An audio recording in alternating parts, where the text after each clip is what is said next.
Hello friends, আশা করি সবাই ভালো আছো। দেখো, আমি একটা জিনিস মাখিয়েছি, সেটা হচ্ছে যার না খেতে ইচ্ছা করবে সেও খাবে, আর যার খেতে ইচ্ছা করবে সে খাবেই অবশ্যই।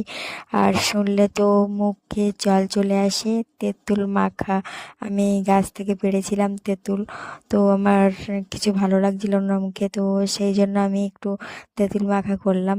আর বন্ধুরা, এটা আমি মাখাতে মাখাতে আমি কথাই বলতে পারিনি ভালো করে। যাই হোক, আমি খাবার জন্য এত ব্যস্ত হয়ে গেছিলাম। তো দেখো, এত সুন্দর মাখাটা করেছি না, ভীষণ ভালো লেগেছে, ভীষণ। আর আর খেতে তো হেভি টেস্ট হয়েছিল, সবাইকে দিয়েছিলাম, দেওয়ার পরে অল্প একটু ছিল আমার। তো যাই হোক, আমি খেয়েছি, খুবই ভালো লেগেছে তেঁতুল মাখা। তোমাদের খাওয়ার কার কার ইচ্ছা করছে তো অবশ্যই জানিও কমেন্ট করে।